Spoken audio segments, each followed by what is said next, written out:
It is rarely allowed without the proper amount of skepticism, proper pronunciation. Really pop those P's, roll those R's, as in Nicaragua.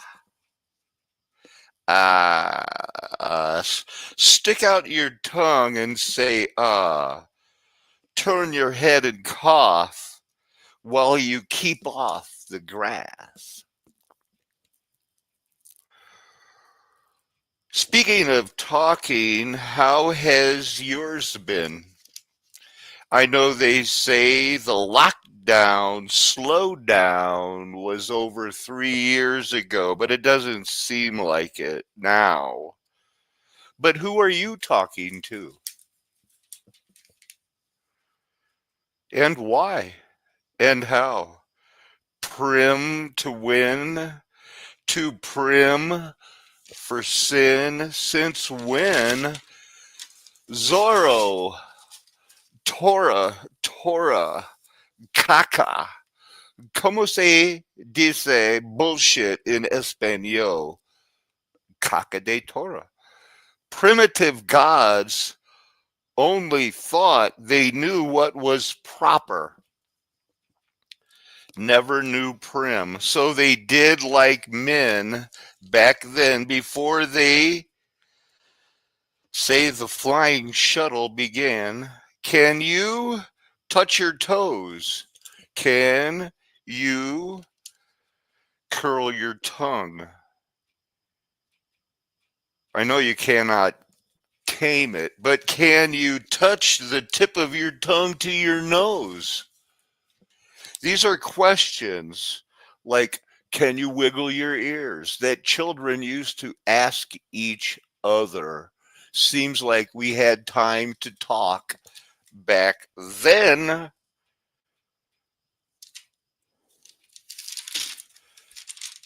Then there was a when, as in, when did everything change? Stranger danger compared to your baseline mass mutual destruction by man's plan of peace through power? Like this, if we are not free to practice our preferred money system. Mass mutual destruction came from people not willing to share the idea of we'll kill you, we'll kill a commie for mommy, and we'd rather end this world than believe that your version of how to make money for tribes is better than ours. Peace through power, like this. If we are not free to practice our preferred money system, we would rather kill everyone in the world with a great big bomb. Something like that. Kill a commie for mommy. It was why she did not abort those children. Thank you. Thank you for your patience. Thank you, Sergio and Marcella, for being here. Let's just jump right in so we can get to the end. Here is the fair use disclaimer. I got this as a screenshot. Is this from yesterday or is this from today? This is from today. This is from 5 minutes ago. Look at this. Was someone talking on the news about this new conservative Supreme Court justice that Trump is clashing with.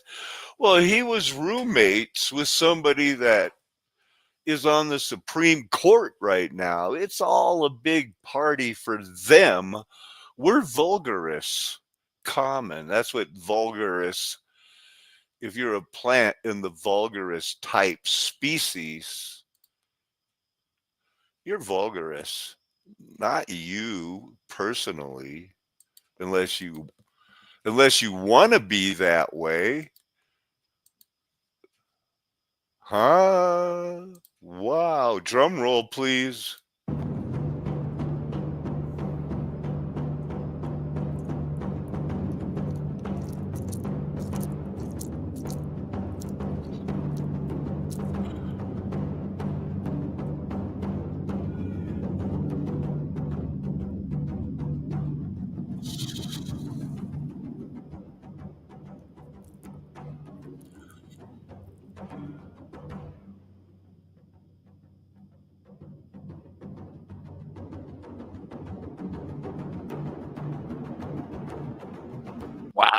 Man, I'm glad I didn't ask for give me a rim shot too. So we're gonna get a quick look at. Here we go.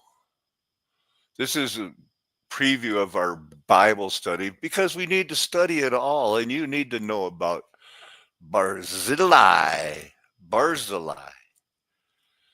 And I've got a few verses pulled up on that. But first, I got this vulgaris thing, Prime, Primulus, Amazon Prime. It's everywhere. Can't get it off of my mind. And you're not always on my mind, but a lot. Common to Eurasia. I don't know. They named it did go back to that movie about the Katniss. Do you remember that one? The Mockingbird fire movie, catching the fire. The had the whole thing where they were killing everybody. Katniss Evergreen, I think, was her name too. Primula vulgaris. I only picked it. I only picked this thing here uh, because Prime and Prim came into the situation here. So I found it interesting that fertilization can only take place between pin and thrum flowers. Pin to pin and thrum to thrum pollination, it's not going to work. I don't even know why they try or how they know that. But people have been studying this since the reset, the 1800s. They were really into it. It's a flower like a rose and it has an evergreen leaf. You go, figure it out. All I got was this. And the only reason I chose this one, is I like to do a show. I like to do a talk called by God. It's all Paco, man. It says, as previously circumscribed, it reminded me of circumcision. And I'm thinking, so the Theophastraceae family of plants was circumscribed. The family consisted of 8 genera, 95 species of trees and shrubs. Just said it was circumscribed. How do they know? But they've been studying this since when? And how did they get so good at studying these things to even find the ovary on a flower? A female reproductive thing. That's what ovary is. Females have it, men do not. Sometimes people can be confused about that. So Prime, I'm on it, right? I can't get away from it. I looked it up. Stiffly formal. Huh. Well, same to you. And respectable. Okay. All right. Same to you. Feeling or showing disapproval of anything regarded as improper. Which word has the opposite meaning of Amazon Prim? Hmm. Uh. Hmm. Are that all the choices? In which the Republican administration sold weapons to Iran in order to fund far-right Contra death squads in Nicaragua. When Bush succeeded Reagan as the 41st president, he used his authority to pardon the conspirators involved in the Iran Contra scandal, thereby preventing an investigation into his own criminal activity. Many observers have noted that by doing this, George H.W. Bush helped Skull set and the bones precedent much? that Donald Trump would later exploit as president. But this paled in comparison to Bush's most egregious crimes.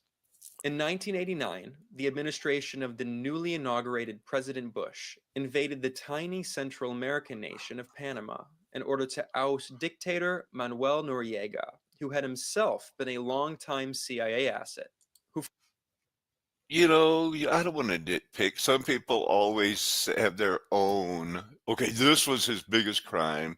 Maybe this was the October biggest. 1990, a 15-year-old Kuwaiti girl testified before the U.S. Congressional Human Rights Caucus and claimed, "While I was there, I saw the Iraqi soldiers come into the hospital with guns. They took the babies out of the incubators, and left the children to die on the cold floor." It was horrifying. human rights organizations Sounds horrifying. She sounds horrified. I guess she was an acting daughter of the ambassador that wanted people to attack, kill those incubator babies. They killed 500,000 children, and the girl said, well, we'd have to do it again because in the long run, it helped the United States exist and not have to mutually mass destruct the world. Bush, Bush, Bush. civilians. In response to these reports of mass civilian devastation from U.S. bombing, George H.W. Bush's Secretary of Defense, Dick Cheney, insisted that every target was, quote, perfectly legitimate. He declared, quote, if I had to do it over again, I would do exactly the same thing. Bush Sr.'s Secretary of Defense, Dick Cheney, would go on to become Bush Jr.'s vice president, and the brains and the brains behind the power. Oh my goodness. Look at there's a sex symbol of the 90s for conservatives. She had a raspy voice, did she not? a white supremacist website Didn't she? described the HW camp's racist exploitation of the Willie Horton scandal as, quote, Bush's finest 30 seconds. Journalist Russ Bellunt, the author of the book Old Nazis, The New Right,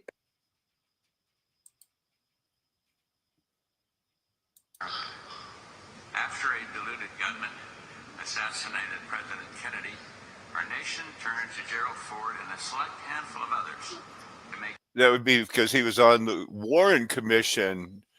The rumor is he got caught ordering those magazines in the back of the dirty magazines that said, we sell the magazines you're not supposed to buy because they're illegal. But when he bought one anyway, they showed up his door and said, now you work for us. And he said, okay, cool, whatever. He didn't even know he'd get to be the president. He just thought he was going to get to go to jail, but no. They basically knocked on his door and said, you're one of us. Make sense of that madness. And the conspiracy theorists can say what they will, but the Warren Commission report will always have the final, definitive say on this tragedy. I wouldn't believe him tell me what something was definitive if he was the last person in the world. After he lost his run at being the president, because he said, read my lips, no new taxes. And then sure enough, he raised the taxes and said, what, you thought you should read my lips? They started this Carlisle company. That is how come the Malaysian flight 370 is missing, because of the free scale semiconductors. And you don't have to believe it. Anyway, let's look at every single. You guys want to do that Bible study now? Remember Barzillai? And in it, along the way, we'll be able to say, did the Bible really hate women? Did the Bible just teach we hate women and we don't even care about if they ever eat or drink clean water? We just hate them. That's what they would have you believe that the prim proper Bible believers went to. So here's our Bible study. It only took 14 minutes to get to it, 15 now. Barzillai, notable figure in the Old Testament, recognized for loyalty to King David, generosity toward King David during the time that, well, he was in great need. Absalom much? Oh, yeah, that was that time. Rebellion of Absalom, David's son, without further ado, first mentioned in 2nd Sam 17, verse 27. We'll look at a little context and we'll do it in the Berean Standard, sliding down to verse 26 at least, because that would be adding one verse ahead for context. As I look at it, so not much context. But so the Israelites and Absalom, the rebellious prince, camped in the land of Gilead. When the apple of God's eye, David, came to Mahanaim, he was met by Shobai, son of Nehash, from Rabbah of the Ammonites, Machir, son of Amiel, from Lodabar, and Barzillai, the Gileadite, from Rogelim. They brought beds, base. They just took care of David. They said, David, whew, Absalom was going to kill you. That's crazy. You got to be hungry, tired. This is crazy, David. We're on your team, buddy. They had his back. They said, this Absalom, he's out of control. So there's a lot here. I think it starts in, we'll find a few of the 10 verses. Was it 31? Yes, it is. Now here we get a little more detail. They're dividing the land, you've come home safely. Mephibosheth, is one of Saul's relatives that David had mercy on because he's a merciful kind of guy. And then next in line to get in here to deal was now Barzillai, the Gileadite, I'm saying that wrong, and I know how to say it, had come down from Regolium, and he went on with the king to Jordan to escort him over the Jordan. Barzillai was a very aged man, 80 years old. He had provided the king with food while he stayed in Mahanaim, for he was a very wealthy man. And the king said to Barzillai, come over with me, and I will provide for you with me in Jerusalem. But Barzillai said to the king, how many years have I still to live, that I should go up with the king to Jerusalem? For I am this day 80 years old. Can I discern what is pleasant or what is not? Can your servant taste what he eats or what he drinks? Can I still listen to the voice of singing men and singing women? Why then should your servant be an added burden to my lord the king?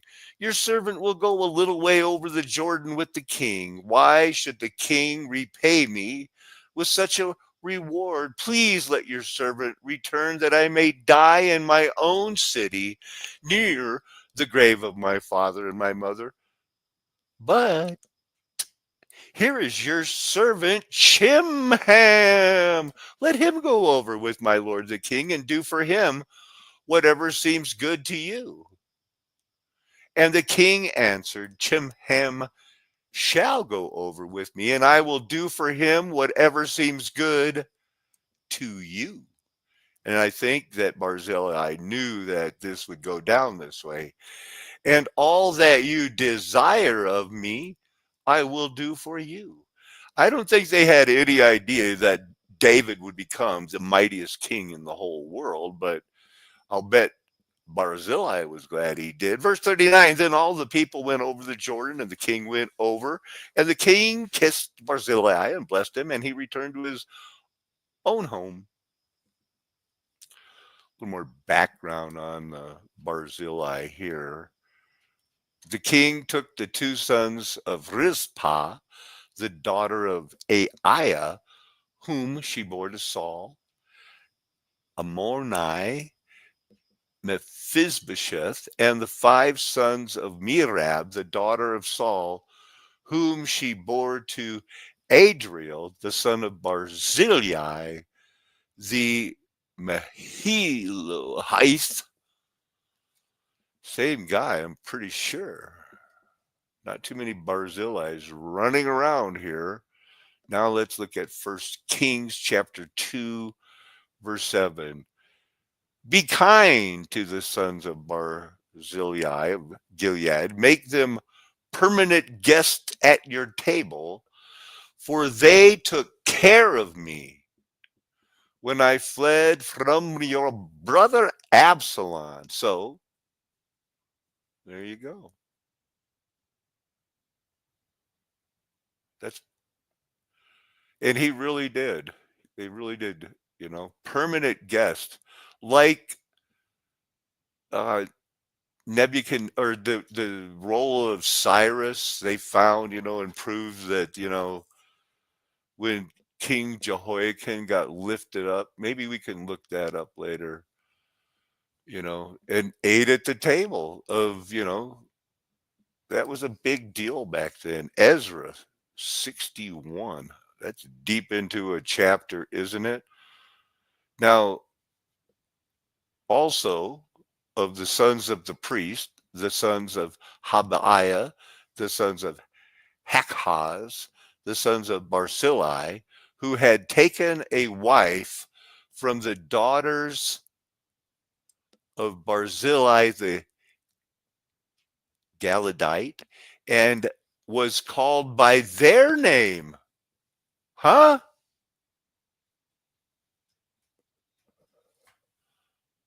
It's kind of a interesting situation going on there in this long chapter. And in Nehemiah, it was a long chapter too. So I got to remember, this is one of those ones where it's just this guy, that guy, this guy, that guy. It was chapter 2, verse 61. Also, here's that priest. But anyway, was called by their name. He took a wife from the daughters of the man we're studying and was called by their name. Anyway, here they sought their registration among those enrolled in the genealogies, but they were not found, so they were excluded from the priesthood. Even though this is the guy that was eating at the table and the king's food, but it's still, they probably went, just got lost somewhere. But maybe they found the Urim and the Thummim, because do you believe in miracles? I do. This was that kind of world. Yeah, we wish, I wish that there was more detail on this, but line upon line, precept upon precept, here a little, there a little, here we are. This is the last time they mentioned it, but it was, it took the daughters of the men, and here's that same thing again in Nehemiah. I guess it's the emphasis late in the chapter again for 61. Now it's 63. Basically the same information called by their name. I thought that was interesting because maybe some, I don't think that women were as, cut out as, we don't take care of the women, throw them out in the streets, and things like that. It's crazy that you could have in Nehemiah, Ezra the scribe reading the law. This day was holy. Everything was celebrating according to the rule. They had the solemn assembly. They did keep the fast. This is crazy. Now, on the 24th day of the month, the people of Israel were assembled with fasting and in sackcloth and with earth on their heads. And the Israelites separated themselves. They became separated from all foreigners and stood and confessed their sins and their iniquities of their fathers. And they stood in their place and read from the book of the law of the Lord their God for a quarter of the day. For another quarter of it, they made confession and worshiped their God. All these guys cried with a loud voice to their Lord. Stand up and bless your Lord everlasting. Blessed be your glorious God. You alone, O Lord, made the heaven and earth. They're feeling it.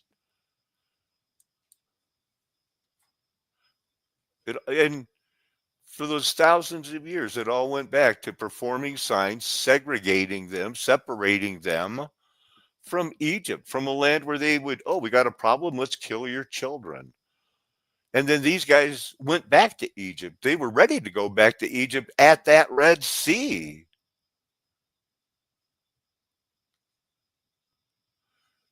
Verse 16, but they and our fathers acted presumptuously, stiffened their necks, did not obey their commands, appointed a leader. Let's go back to Egypt. This just went on and on.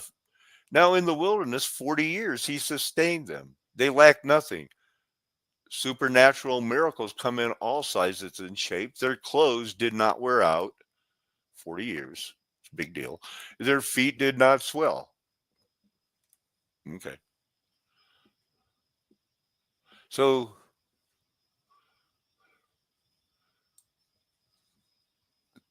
eventually they went and sacrificed to other gods. God gave them into the hands of their enemies. They laugh about how stubborn and stiff-necked they are, but they were judged. Christ came wishing the fire was kindled. They didn't know that then.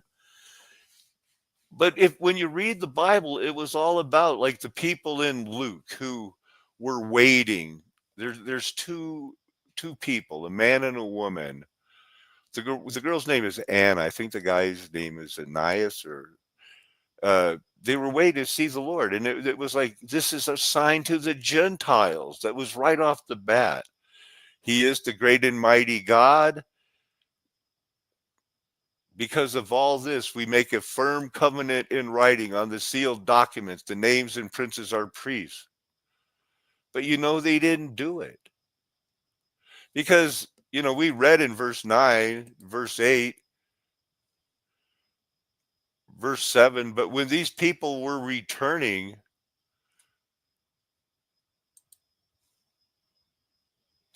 they were conspiring against Nehemiah. They were marrying foreign people.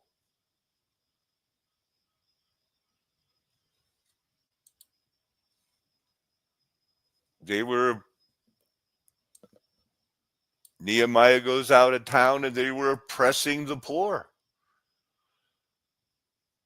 with their Jewish brothers. Verse 1, now there arose a great outcry of the people, of their wives against their Jewish brothers. For there were those who said, with our sons and daughters we are many, so let us get grain that we may eat and keep alive. There were also those who said, we are mortgaging our fields, our vineyards, and our houses to get grain because of the famine. And there were those who said, we have borrowed money for the king's tax on our fields, our vineyards. Now our flesh is as the flesh of our brothers, our children are as their children. Yet we are forcing our sons and daughters to be slaves, and some of our daughters have already been enslaved, but it is not in our power to help it. For other men have our fields and our vineyards. This is that great big rebuilding where everything, in your Sunday school class was taught as just going swimmingly. So it took God to use people to do it. When you look at Ezra, it goes down pretty much the same way at the end. They give him the genealogies, fasting and prayer, priests guarding the offering. What's going on here? Men are coming from exile. Okay, late into it, one chapter left. Some of the officials approached Ezra going, hey, Ezra, the people of Israel and the priests and the Levites have not separated themselves from the people of the land with their abominations. What? All of these countries' abominations? Yeah. Verse 2. For they have taken some of their daughters to be wives for themselves and for their sons, so that the wholly separated race has mixed itself with the people of the lands. Okay. And they laugh about their stiff neckedness. And in this faithlessness, the hand of the officials and chief men, the elected ones, we would call them, have been the foremost. Nehemiah, Ezra lose their mind. What can they do? Oh God, I'm ashamed. What is going on? Because they act and look, when they pop their peas, they're preaching prosperity. And if you ain't seeing, you ain't believing, because now who's got the most Rolexes in the room?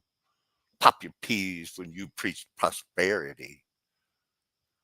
And now, O God, what shall we say after this? For we have forsaken your commandments, which commanded by your servants the prophets, saying, the land that you are entering, take possession of it. Take possession of it is a land of impure, with the impurity of the peoples of the lands, with their abominations that have filled it from end to end, with their uncleanness. That's all that this is always and ever will be about.